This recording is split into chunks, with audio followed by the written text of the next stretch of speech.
Magandang gabi po sa inyo lahat. Ako po si Pablo.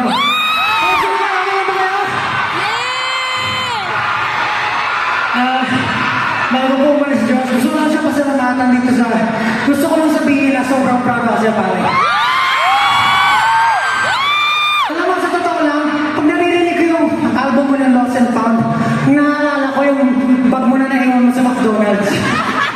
Bakit yun naman? Eh kasi, nauna, tapos natagpuan din. Ang galing. Ang galing na rin. Pero sobrang, kasi sobrang personal ng album para sa kanya.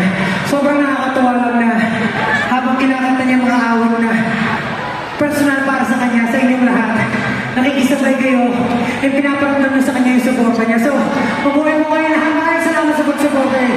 Just kaya. Isang maraming ako. At syempre, hindi ko talaga i-announce para hindi nyo malaman si Pablo Andres natin.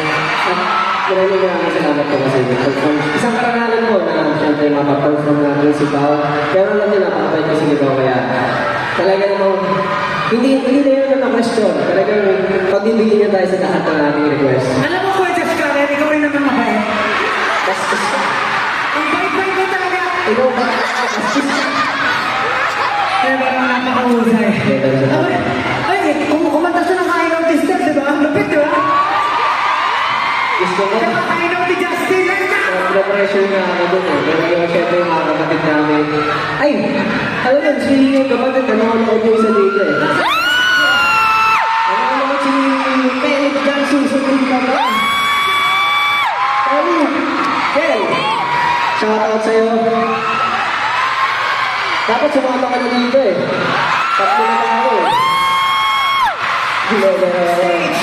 Stage life! Pero ayun po, maraming salamat. Bibigyan ko muna ang stage, syempre, kay Butata.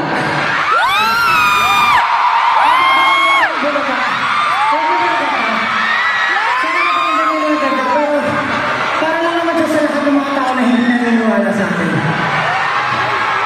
Kung feeling nila confident sila sa sinasabi nila na feeling nila kilala na tayo